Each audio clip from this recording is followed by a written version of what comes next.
বিসমিল্লাহির রহমানির রহিম। প্রিয় শিক্ষার্থীবৃন্দ, আশা করি তোমরা সুস্থ আছো। সে প্রত্যাশায় তোমাদের সামনে উপস্থিত হয়েছি।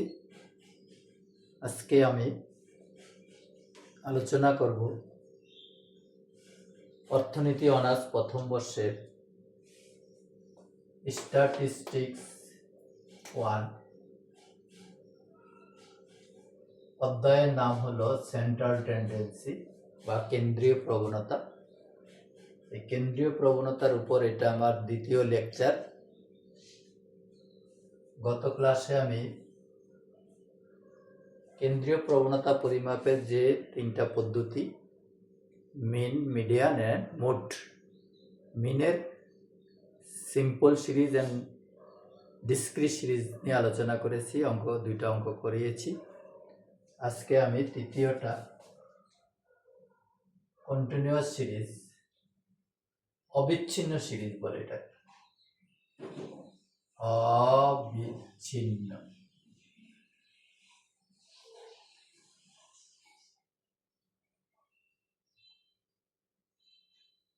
এই অবিচ্ছিন্ন সিরিজ থাকলে আমরা কিভাবে মিন বের করব সেটা নিয়ে আজকে আলোচনা করব।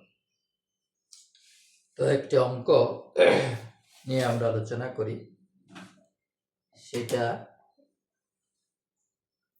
আমার লিখিত প্রথম বর্ষের জন্য অর্থনীতিবিদদের জন্য পরিসংখ্যান, অর্থনীতিবিদদের জন্য পরিসংখ্যান, এই বইয়ের 143 পৃষ্ঠা তোমরা লিখে নাও। 143 পৃষ্ঠার উদাহরণ 7, উদাহরণ 7-এর যে অঙ্কটা সেটা আমরা আজকে করব। উদাহরণ 7-এর যে অঙ্কটা সেটাতে আছে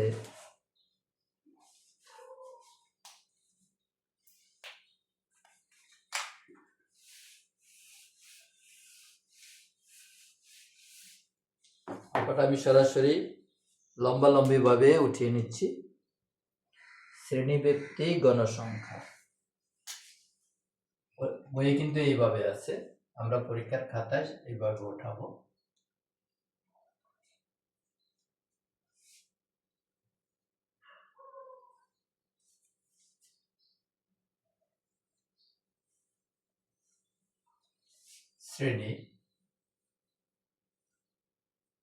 শ্রেণী আমি লিখলাম, গণসংখ্যা, শ্রেণীগুলি আছে 5 থেকে 10, এভাবে 50 পর্যন্ত আছে।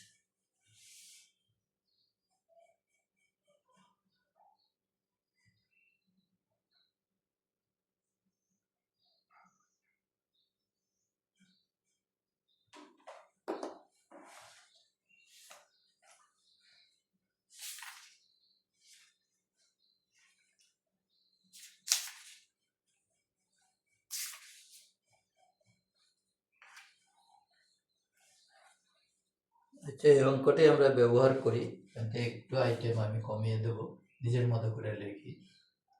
5 থেকে 10, 10 থেকে 15, 15 থেকে 20, 20 থেকে 25, 25 থেকে 30, 30 থেকে 35, 35 থেকে 40, এইটুক নিলাম।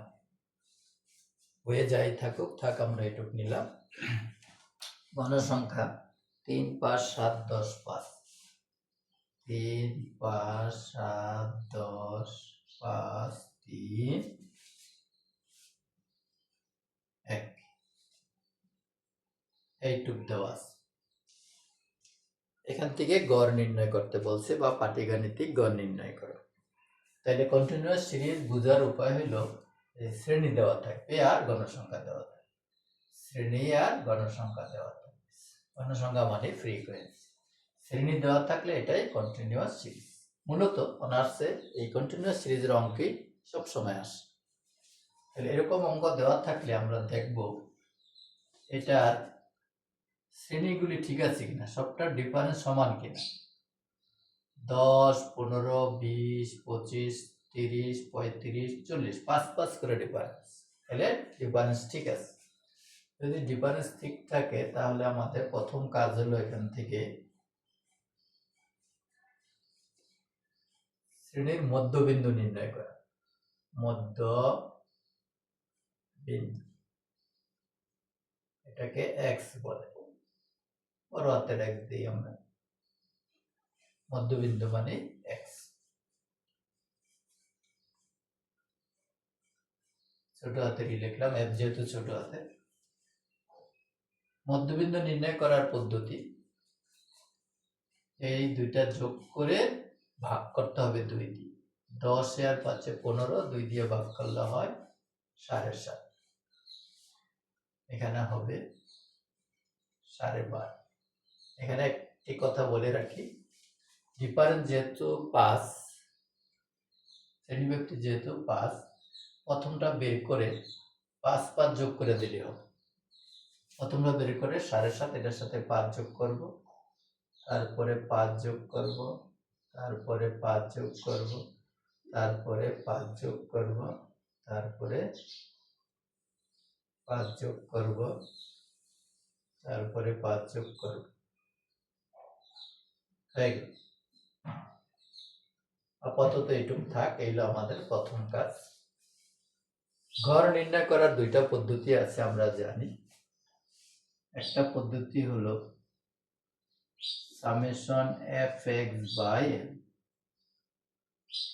তাহলে এন হইল কয়টা সংখ্যা আছে, এখানে এন হবে সামেশন অফ এফ, এফটা যোগ করলে এন পাওয়া যায়। 3, 5, 3, 8, 7, 15, 25, 30, 33, এখানে 2 দিই, 35 হবে। তার 3, 2, 5, 5, 10, 20, 17, 22, 23, 24, 25, 25। অসুবিধা নাই, যা হয় তাই। তাহলে আমরা এন এর মান পেয়ে গেলাম। সামেশন অফ এফ এক্স, তাহলে এখানে এফ এক্সটা বের করতে হবে।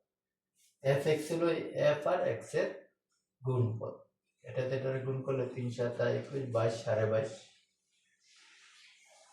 5, 12, 60, 62.5, 7 দিয়ে ভাগ করলে 5, 7, 35, 5 হাত থাকে 3, 7, 7, 49, 3, 52, 2 হাত থাকে 5, 7, 5, 12। 10 দিয়ে ভাগ গুণ করলে হবে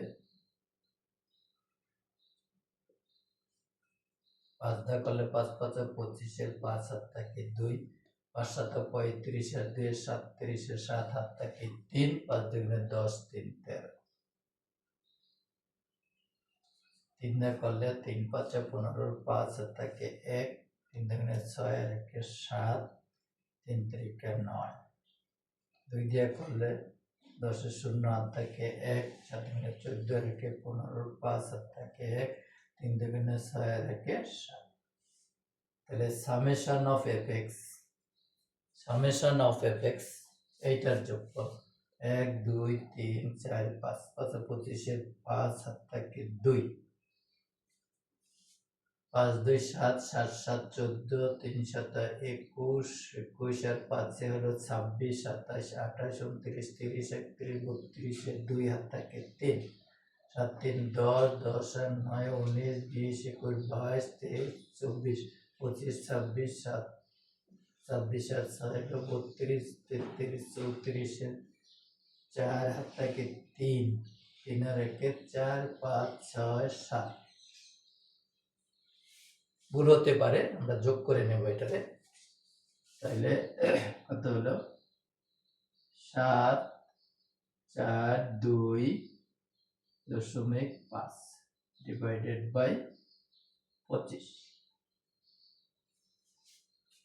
এটাতে এটার ভাগ করলে কত হয় 3 25 75, 3 দেওয়া যায় না, 25 2 50।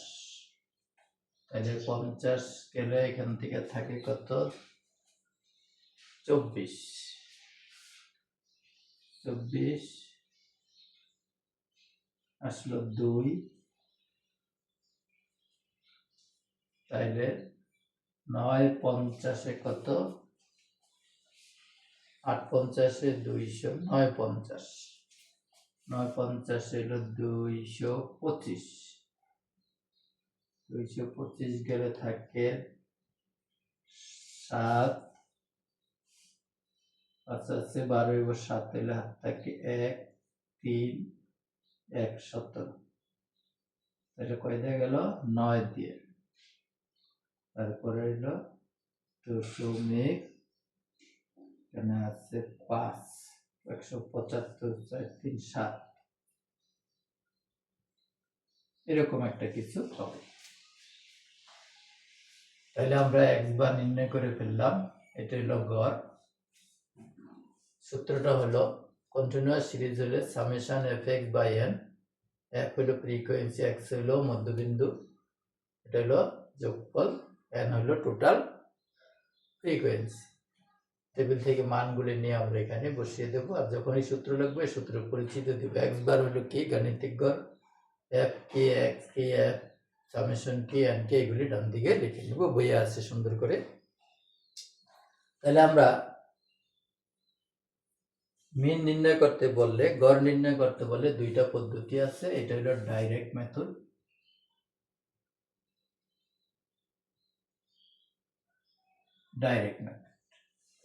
সরাসরি পদ্ধতি, প্রত্যক্ষ পদ্ধতি, যাই বলি না কেন আমরা, এটা হয়ে গেল 29.70 হলো আমাদের।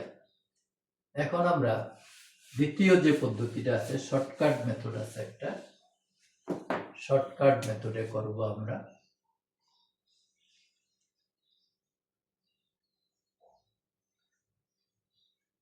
শর্টকাট মেথডে করলে x বারের সূত্রটা হলো a plus summation fd by n into c, এখানে d ইজ ইকুয়াল টু হবে x minus a by c। Continuous সিরিজের ক্ষেত্রে c নির্ণয়ের ক্ষেত্রে x minus a by c, আর আগের সিরিজে আমরা দেখেছিলাম শুধু x minus a। Continuous series যেখানে শ্রেণী থাকবে সেখানে x মাইনাস a কে c দ্বারা ভাগ করতে হবে। তাহলে যাই হোক, আমাদের আরো দুইটা কলাম লাগবে, যা আছে আমাদের থাকুক, এই জিনিসটা না হলেও চলে আমাদের। সেক্ষেত্রে আমরা এটা আর করার দরকার, যদি আমরা শর্টকাট মেথডে করি তাহলে এইটা fx এর দরকার নেই। সেই fx এর জায়গায় আমরা কি লিখবো, সেখানে লিখবো আমরা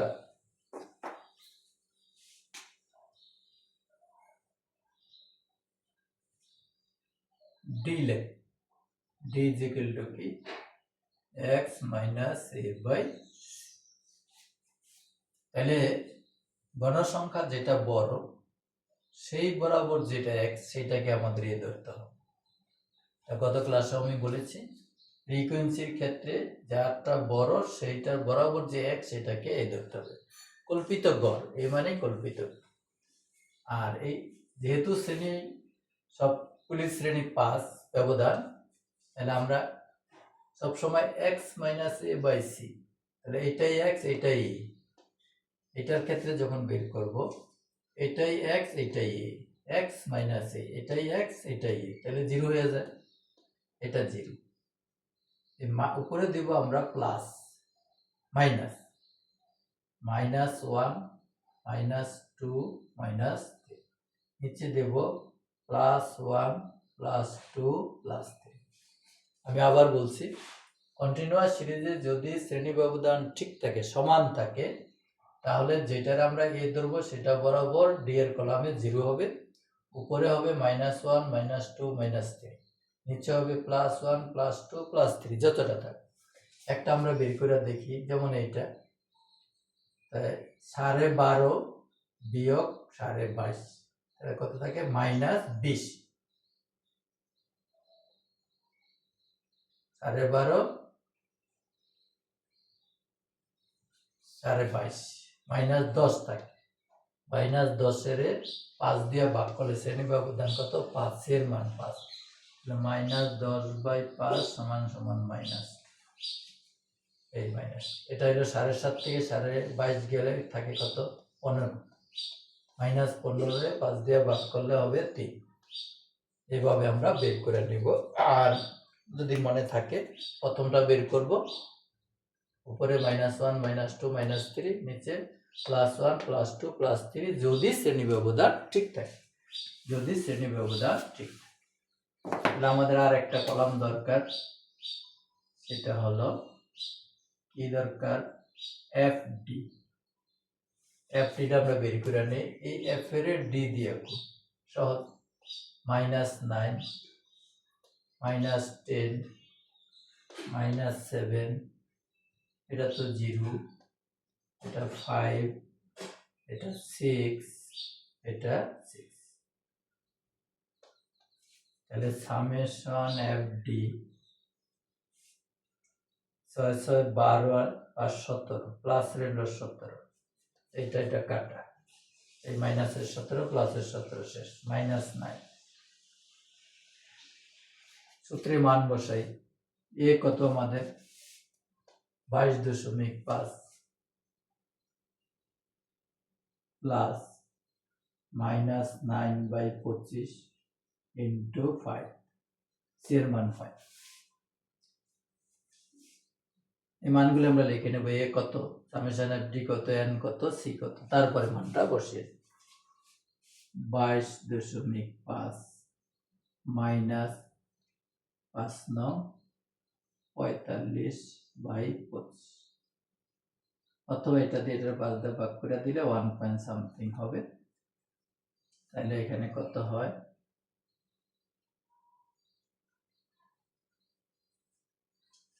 আগেরটা যা হয়েছে এখনো তাই হবে, আমার আগেরটা যা হয়েছে তাই হবে।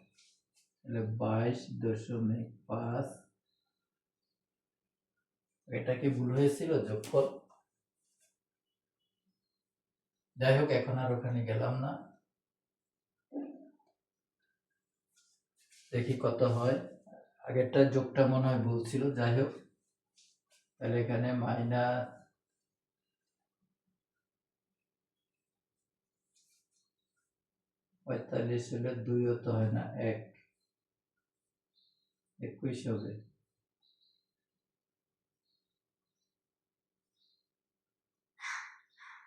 পাঁচ 5 25, এটা দিয়ে কাটলে 5 5 25, 1.8।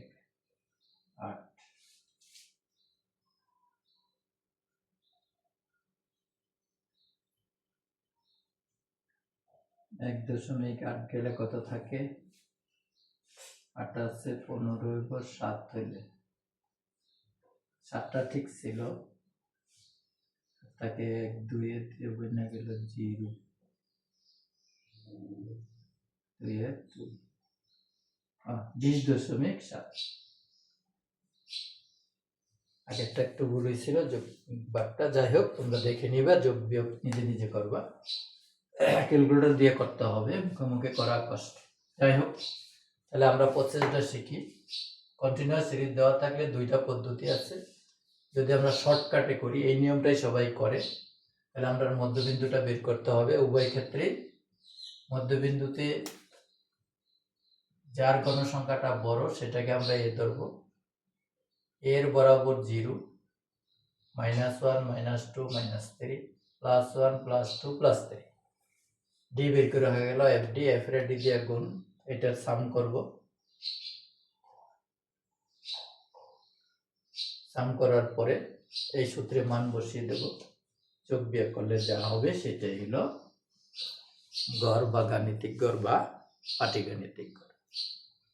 এখন আরেকটা কথা বলি, এটার সাথে সম্পর্কিত, যেহেতু এটা তো শ্রেণী ব্যবধানটা সমান আছে, যদি শ্রেণী ব্যবধানটা যেমন যে অঙ্কটা আমি শুরু করছিলাম, সেই অঙ্কটা লাস্টে গিয়া দুইটা শ্রেণী ব্যবধান 10 আছে, 30 থেকে 40, 40 থেকে 50, 30 থেকে এখানে 35 না হয়ে আছে কত 40, পরেরটা আছে 40 থেকে 50। তাহলে এখানে 5, এখানে 5, এখানে 5 ডিফারেন্স, এই জায়গায় এসে গেল 10, এখানে এসে গেল 10, তাহলে এখানে শ্রেণী ব্যবধানটা সমান না, এটাকে বলে অসম শ্রেণী ব্যবধান। তো অসম শ্রেণী ব্যবধানের ক্ষেত্রে যদি আমরা শর্টকাট মেথডে করি, তাহলে সি তো হলো আমার 5, সবসময় আমরা সি দিয়ে ভাগ করছি, তাহলে এখানে যদি আমি সি ডিফারেন্স হয় তাহলে সমস্যা হয়ে যাবে, এর জন্য সেক্ষেত্রে ডি ইজ ইকুয়াল টু আর সি দিয়ে ভাগ করতে হবে না, সি দিয়ে ভাগ করতে হবে, এবং এই সূত্রেও আমার সি আর হবে। তাহলে সেক্ষেত্রে ডি ইজ ইকুয়াল টু হবে এক্স মাইনাস এ, আর এখানে সূত্রের ভিতরেও সেটা আর থাকবে না। তাহলে অসম শ্রেণী ব্যবধানের ক্ষেত্রে যদি আমরা শর্টকাট মেথডে করতে চাই তাহলে আমাদের এক্স বের করতে হবে। এখানে d is equal to x minus a by c হবে না, সেখানে হবে শুধু x minus a. X minus a বের করব, ডি দিয়ে গুণ করব, সব ঠিক আছে। সূত্রেও সি হবে না, ডি নির্ণয় করার সময়ও সি দিয়ে ভাগ হবে না, ভাগও হবে না, গুণও হবে না। তাহলে অসম শ্রেণী ব্যক্তি যদি থাকে সেক্ষেত্রে আমরা খেয়াল করব, অসম শ্রেণী ব্যক্তি থাকলে আমরা খেয়াল করব সেখানে সূত্রটায় সি হবে না, আর ডি নির্ণয় করার ক্ষেত্রেও সি দিয়ে ভাগ করতে হবে। তাহলে যাই হোক, গড়টা আমাদের 3 সিরিজে, প্রথম ছিল সিম্পল সিরিজ, কয়েকটা সংখ্যা দেওয়া থাকবে, ফ্রিকোয়েন্সি থাকবে না। দ্বিতীয় নিয়ম ছিল এক্সও থাকবে, এফও থাকবে, শ্রেণী থাকবে না। তৃতীয় নিয়ম আজকে যেটা করালাম সেটা হলো শ্রেণী থাকবে আর গণসংখ্যা থাকবে। কন্টিনিউয়াস সিরিজ আমরা কিভাবে বুঝবো, যেখানে শ্রেণী থাকবে আর গণসংখ্যা থাকবে। এখানে গড় নির্ণয়ের দুইটা পদ্ধতি আছে, একটা হলো ডাইরেক্ট মেথড, সরাসরি পদ্ধতি, x bar is equal to summation f x by n, এটা দিয়ে করব যদি ছোট ছোট হয়, আর যদি সংখ্যাগুলি বড় হয়, ফ্রিকোয়েন্সি বড় হয়, তাহলে আমাদের এইটা হলো শর্টকাট মেথড। অনেকে বলে এটা তো বড়, আসলে এটা বড় না, এই যে এখানে সংখ্যাগুলি মুখে মুখে করা যায়। যেমন আগেরটা আমাদের যোগটা ভুল হয়েছিল, ভাগটা ভুল হয়েছিল, এখানে কিন্তু আর ভুল হওয়ার সম্ভাবনা নেই। তাহলে আমরা এখানে x bar is equal to a plus summation f d by n, তাহলে এ তো আমরা বলছি মধ্যবিন্দু থেকে যার জনসংখ্যা বড় সেটা দিয়ে ধরবো, এখান থেকে ডি বের করবো, এফ এর ডি দিয়ে গুণ করে এটা বের করবো। এন হলো সামেশন অফ এফ, এইগুলি সূত্রে মান বসিয়ে আমরা যোগ বিয়োগ করে ক্যালকুলেটর দিয়ে এক্স বারের মান বের করব। তাহলে যাই হোক, কন্টিনিউয়াস আমরা ক্লাসগুলি করব, ধারাবাহিকভাবে করব, তাহলে পরিসংখ্যান খুব সহজ, খুব সহজ। পরিসংখ্যানে সবসময় রেজাল্ট ভালো হয়। আজকে আর ক্লাসটা দীর্ঘায়িত করছি না, পরে দেখা হবে আবার ইনশাল্লাহ। সেই পর্যন্ত সবাই সুস্থ থাকো, সেই প্রত্যাশা করে আজকে এখানেই শেষ করছি। ধন্যবাদ তোমাদের সবাই।